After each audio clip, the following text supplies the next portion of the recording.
नमस्कार विद्यार्थी मित्र मैत्रिणींनो, स्वागत आहे सर्वांचे आपले यूट्यूब चॅनल टार्गेट स्पर्धा परीक्षा। Good morning. आजच्या व्हिडिओला सुरुवात करूया। आजच्या व्हिडिओचा पहिला प्रश्न आहे प्रश्न क्रमांक 1, केरळमधील कोणते अभयारण्य हत्तीसाठी प्रसिद्ध आहे? तर या प्रश्नाचे उत्तर आहे पेरियार। हे अभयारण्य केरळमधील हत्तीसाठी प्रसिद्ध असणारे अभयारण्य आहे। प्रश्न क्रमांक 2 आहे राष्ट्रीय पोलीस अकादमी कोणत्या ठिकाणी आहे? तर या प्रश्नाचे उत्तर आहे हैदराबाद या ठिकाणी राष्ट्रीय पोलीस अकादमी आहे। प्रश्न क्रमांक 3 आहे जगातील सर्वात मोठे बेट कोणते? तर या प्रश्नाचे उत्तर आहे ग्रीनलँड हे जगातील सर्वात मोठे असणारे बेट आहे। त्यानंतर प्रश्न क्रमांक 4 आहे उगवत्या सूर्याचा देश म्हणून कोणत्या देशाला संबोधले जाते? तर या प्रश्नाचे उत्तर आहे जापान या देशाला उगवता सूर्याचा देश म्हणून ओळखले जाते। प्रश्न क्रमांक 5 आहे बर्फामध्ये कोणता पदार्थ मिळवल्यानंतर किंवा मिसळल्यानंतर तो वितळण्यास खूपच वेळ लागतो? तर या प्रश्नाचे उत्तर आहे मीठ। बर्फामध्ये मीठ हा पदार्थ मिसळल्यास बर्फ वितळण्यास खूपच वेळ लागतो। त्यानंतर प्रश्न क्रमांक 6 आहे ज्याप्रमाणे कुंभार चाक त्याप्रमाणे चित्रकार काय? ज्याप्रमाणे कुंभार चाकाचा उपयोग करून मडकी बनवतो त्याचप्रमाणे चित्रकार हा कुंचल्याचा वापर करून चित्र तयार करत असतो। म्हणून कुंभार बरोबर ज्याप्रमाणे कुंभाराचे चाक त्याचप्रमाणे चित्रकाराचा कुंचला होय। प्रश्न क्रमांक 7 आहे तालुका पातळीवर प्रमुख प्रशासकीय अधिकारी म्हणून कोण कार्य पाहते? तर या प्रश्नाचे उत्तर आहे तहसीलदार। तालुका पातळीवर प्रमुख प्रशासकीय अधिकारी म्हणून तहसीलदार काम पाहतात। प्रश्न क्रमांक 8 आहे महाराष्ट्रातील कोणत्या जिल्ह्यामध्ये मॅंगनीज खनिजाचे विस्तृत साठे आढळतात? तर या प्रश्नाचे उत्तर आहे नागपूर व गोंदिया या दोन जिल्ह्यांमध्ये महाराष्ट्रातील या दोन जिल्ह्यांमध्ये मॅंगनीज खनिजाचे विस्तृत साठे आढळतात। प्रश्न क्रमांक 9 आहे फुफ्फुसाचे कार्य कोणते? तर या प्रश्नाचे उत्तर आहे रक्ताचे शुद्धीकरण करणे। रक्ताचे शुद्धीकरण करणे हे फुफ्फुसाचे कार्य आहे। प्रश्न क्रमांक 10 आहे महाराष्ट्रात एकूण 5 ज्योतिर्लिंग आहेत त्यापैकी मराठवाड्यात किती आहेत? या प्रश्नाचे उत्तर आहे 3। भारतामध्ये जे 12 ज्योतिर्लिंग आहेत त्यापैकी एकूण 5 ज्योतिर्लिंग हे आपल्या महाराष्ट्र या राज्यात आहेत व त्या 5 पैकी महाराष्ट्रामधील मराठवाड्यात एकूण 3 ज्योतिर्लिंग आहेत। प्रश्न क्रमांक 11 आहे वेरूळ येथील कैलास लेणी कोणत्या राज्याच्या काळात कोरल्या गेल्या? तर या प्रश्नाचे उत्तर आहे राष्ट्रकूट। वेरूळ येथील कैलास लेण्या या राष्ट्रकूट राजाच्या काळात कोरल्या गेलेल्या लेण्या आहेत। त्यानंतर प्रश्न क्रमांक 12 आहे महाराष्ट्रातील कोणत्या नदीला दक्षिण गंगा म्हणतात? तर या प्रश्नाचे उत्तर आहे गोदावरी या नदीला महाराष्ट्रातील दक्षिण गंगा असे म्हणतात। प्रश्न क्रमांक 13 आहे महाराष्ट्र राज्याची नागरी लोकसंख्या एकूण लोकसंख्येच्या किती टक्के आहे? तर या प्रश्नाचे उत्तर आहे महाराष्ट्रातील एकूण नागरी लोकसंख्या 42.2% इतकी आहे। प्रश्न क्रमांक 14 आहे बोधपर वचन म्हणजे काय? तर या प्रश्नाचे उत्तर आहे बोधपर वचन म्हणजे सुभाषित होय। प्रश्न क्रमांक 15 आहे महाराष्ट्र राज्याच्या राज्य प्राण्याचे नाव काय? तर या प्रश्नाचे उत्तर आहे शेकरू हा आपल्या महाराष्ट्र या राज्याचा राज्य प्राणी आहे। प्रश्न क्रमांक 16 आहे खालील पर्यायामधील कोणत्या शहराचा समावेश केंद्र शासनाच्या स्मार्ट सिटी अभियानात केलेला नाही? तर या प्रश्नाचे उत्तर आहे कोल्हापूर या शहराचा समावेश स्मार्ट सिटी या अभियानामध्ये केलेला नाही। त्यानंतर प्रश्न क्रमांक 17 आहे पुण्यश्लोक अहिल्याबाई होळकर पुरस्कार खालीलपैकी कोणत्या क्षेत्रात काम करणाऱ्या व्यक्तींना व संस्थांना देण्यात येतो? तर या प्रश्नाचे उत्तर आहे महिला व बालविकास या क्षेत्रात काम करणाऱ्या व्यक्तींना पुण्यश्लोक अहिल्याबाई होळकर पुरस्कार देण्यात येतो। त्यानंतर प्रश्न क्रमांक 18 आहे मराठवाडा मुक्तीसंग्राम जालना येथील खालीलपैकी कोणास हुतात्मे प्राप्त झाले? तर या प्रश्नाचे उत्तर आहे गोविंदाई श्राफ यांना मराठवाडा मुक्तीसंग्राम जालना येथील हुतात्मे प्राप्त झालेले आहे। गोविंदभाई श्रॉफ यांना हुतात्मे प्राप्त झालेले आहे।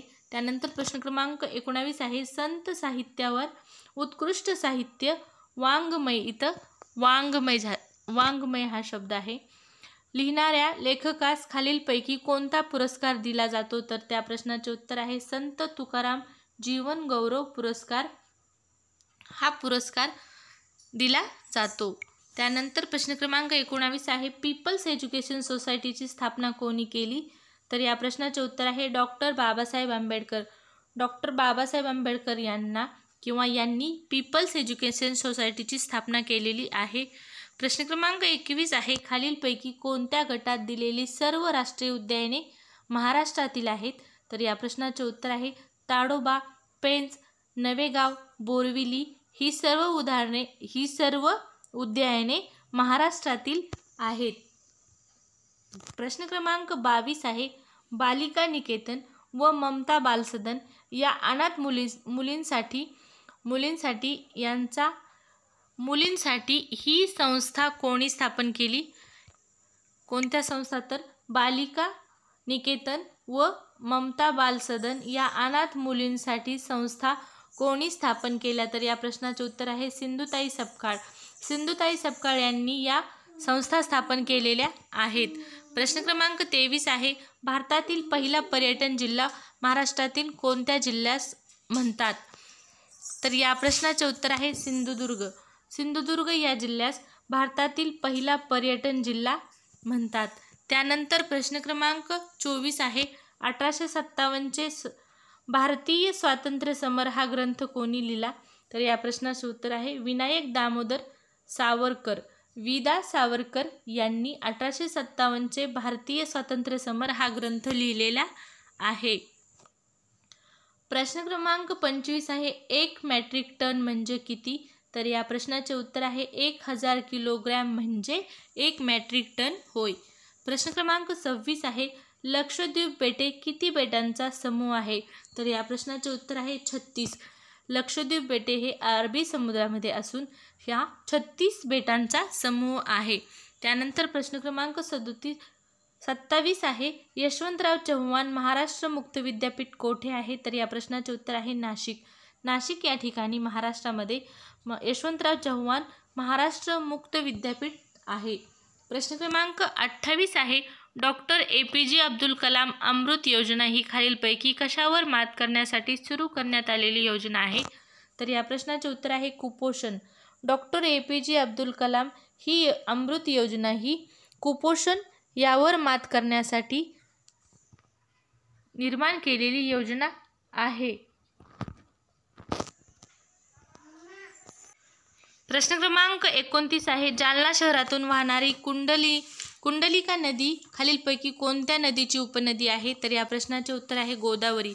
गोदावरी या नदीची ही नदी आहे कोणती? तर जालना शहरातून वाहणारी कुंडलिका नदी. प्रश्न क्रमांक 30 आहे जीवनरेखा सिंचन प्रकल्प कोणत्या जिल्ह्यात आहे? या प्रश्नाचे उत्तर आहे जालना. जालना या जिल्ह्यामध्ये जीवनरेखा सिंचन प्रकल्प आहे. प्रश्न क्रमांक 31 आहे भारतातील अवकाश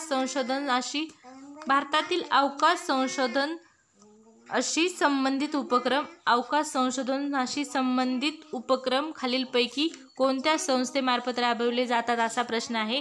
भारतातील अवकाश संशोधनाशी संबंधित उपक्रम खालीलपैकी कोणत्या संस्थेद्वारे राबविले जातात? तर या प्रश्नाचे उत्तर आहे इस्रो. भारतीय अवकाश संशोधन संस्था या संस्थेतर्फे अवकाश संशोधनाविषयी संबंधित उपक्रम राबविले जातात. प्रश्न क्रमांक 32 आहे भारतामध्ये विद्युत ऊर्जा निर्मितीसाठी सर्वात जास्त वापरला जाणारा स्रोत कोणता? तर या प्रश्नाचे उत्तर आहे कोळसा. कोळसा हा भारतामध्ये विद्युत ऊर्जा निर्मितीसाठी सर्वात जास्त वापरला जाणारा स्रोत आहे. प्रश्न क्रमांक 33 आहे भारूड हा प्रकार कोणी रूढ केला? तर या प्रश्नाचे उत्तर आहे संत एकनाथ. संत एकनाथ यांनी भारूड हा काव्यप्रकार रूढ केलेला आहे. प्रश्न क्रमांक 34 आहे सायबर गुन्ह्यावर नियंत्रण ठेवण्यासाठी स्वतंत्र विभाग तयार करणे देशातील पहिले राज्य कोणते? तर या प्रश्नाचे उत्तर आहे महाराष्ट्र हे राज्य सायबर गुन्ह्यावर नियंत्रण ठेवण्यासाठी स्वतंत्र विभाग तयार करणारे देशातील पहिले राज्य आहे. प्रश्न क्रमांक 35 आहे दशभुजा कोणत्या प्रकारचा समास आहे? तर या प्रश्नाचे उत्तर आहे कर्मधारय. दशभुजा हा कर्मधारय या स्वरूपाचा समास आहे. प्रश्न क्रमांक 36 आहे भारताचा सुमारे किती टक्के भाग शेती लागवडीखाली आहे? तर या प्रश्नाचे उत्तर आहे 60% भाग हा शेती लागवडीखाली आहे. प्रश्न क्रमांक 37 आहे 26 जानेवारी 2020 रोजीचा नवी दिल्ली येथील प्रजासत्ताक सोहळ्यात कोणत्या राज्याच्या चित्ररथाने प्रथम क्रमांक मिळवला? तर या प्रश्नाचे उत्तर आहे आसाम. आसाम या राज्याच्या चित्ररथाने 2020 मध्ये पुरस्कार मिळविलेला आहे, प्रथम क्रमांक मिळवलेला आहे. 26 जानेवारी 2020चा जो प्रजासत्ताक दिन झाला त्या सोहळ्यामध्ये प्रथम क्रमांक हा आसाम या राज्याच्या चित्ररथाने मिळविलेला आहे. प्रश्न क्रमांक 38 आहे केंद्रीय निवडणूक आयुक्तांची नेमणूक करण्याचे अधिकार कोणास आहेत? तर या प्रश्नाचे उत्तर आहे राष्ट्रपती. राष्ट्रपती यांना केंद्रीय निवडणूक आयुक्तांची नेमणूक करण्याचे अधिकार आहेत. प्रश्न क्रमांक 39 आहे रेड क्लिफ लाईन कोणत्या दोन देशांमधील सरहद दर्शवते? तर या प्रश्नाचे उत्तर आहे भारत पाकिस्तान या दोन देशांमधील सरहद ही रेड क्लिफ लाईन रेषा दर्शविते. प्रश्न क्रमांक 40 आहे अरुणाचल प्रदेश या राज्याची राजधानी कोणती? तर या प्रश्नाचे उत्तर आहे इटानगर. इटानगर ही अरुणाचल प्रदेश या राज्याची राजधानी आहे. प्रश्न क्रमांक 41 आहे कर्कवृत्त कोणत्या राज्यातून गेलेले नाही? तर या प्रश्नाचे उत्तर आहे ओडिसा. भारतातील एकूण 8 राज्यांमधून कर्कवृत्त गेलेले आहे, त्यामध्ये ओडिसा या राज्याचा समावेश नाही. नंतर प्रश्न क्रमांक 42 आहे जागतिक पर्यावरण दिन कोणत्या दिवशी साजरा केला जातो? तर या प्रश्नाचे उत्तर आहे 5 जून. 5 जून या दिवशी जागतिक पर्यावरण दिन साजरा केला जातो. प्रश्न क्रमांक 43 आहे नॅशनल सिक्युरिटी गार्डचे नवीन महासंचालक कोण बनले? तर या प्रश्नाचे उत्तर आहे आलोक कुमार सिंग. आलोक कुमार सिंग हे नॅशनल सिक्युरिटी गार्डचे नवीन महासंचालक बनलेले आहेत. प्रश्न क्रमांक 44 आहे 19 वर्षाखालील ज्युनियर विश्वचषक स्पर्धा 2020चा विजेता संघ कोणता? तर या प्रश्नाचे उत्तर आहे बांगलादेश. बांगलादेश हा 2020चा 19 वर्षाखालील ज्युनियर विश्वचषक क्रिकेट स्पर्धेचा विजेता संघ आहे. प्रश्न क्रमांक 45 आहे भारताचे सध्याचे संरक्षण मंत्री कोण? तर या प्रश्नाचे उत्तर आहे राजनाथ सिंग. राजनाथ सिंग हे भारताचे सध्याचे संरक्षण मंत्री आहेत. त्यानंतर प्रश्न क्रमांक 46 आहे मतदारांच्या बोटावर लावण्यात येणाऱ्या शाईमध्ये कशाचा वापर केला जातो? तर या प्रश्नाचे उत्तर आहे सिल्वर नायट्रेट. सिल्वर नायट्रेट याचा मतदारांच्या बोटावर लावण्यात येणाऱ्या शाईमध्ये केलेला असतो. प्रश्न क्रमांक 47 आहे भारतीय राज्यघटनेच्या कोणत्या कलमानुसार जम्मू काश्मीर या राज्याला विशेष राज्याचा दर्जा देण्यात आलेला होता? तर या प्रश्नाचे उत्तर आहे कलम 370 या कलमान्वये जम्मू काश्मीर या राज्याला विशेष राज्याचा दर्जा देण्यात आलेला होता, परंतु तो दर्जा आता काढून घेण्यात आलेला आहे. प्रश्न क्रमांक 48 आहे रक्तातील हेमोग्लोबिनमध्ये कोणता खनिज घटक असतो? तर या प्रश्नाचे उत्तर आहे लोह. रक्तातील हेमोग्लोबिनमध्ये लोह हा खनिज घटक असतो. प्रश्न क्रमांक 49 आहे महाराष्ट्र राज्याचे ऊर्जा मंत्री कोण? तर या प्रश्नाचे उत्तर आहे नितीन राऊत. नितीन राऊत हे महाराष्ट्र राज्याचे ऊर्जा मंत्री आहेत. प्रश्न क्रमांक 50 आहे या व्हिडिओचा शेवटचा प्रश्न महाराष्ट्र राज्याच्या विधान परिषदेचे सदस्य संख्या किती? तर या प्रश्नाचे उत्तर आहे 78 एवढी आपल्या महाराष्ट्र या राज्याच्या विधान परिषदेची सदस्य संख्या आहे. आजच्या व्हिडिओमध्ये इतकेच. आजचा व्हिडिओ आवडल्यास नक्कीच व्हिडिओ लाईक करा, शेअर करा. चॅनल सबस्क्राईब केले नसेल किंवा चॅनलवर पहिल्यांदाच आला असाल तर चॅनल सबस्क्राईब करून ठेवा व बेल आयकॉन प्रेस करा, जेणेकरून इथून पुढे येणाऱ्या सर्व नवीन व्हिडिओची नोटिफिकेशन तुम्हाला वेळेवर मिळेल. धन्यवाद.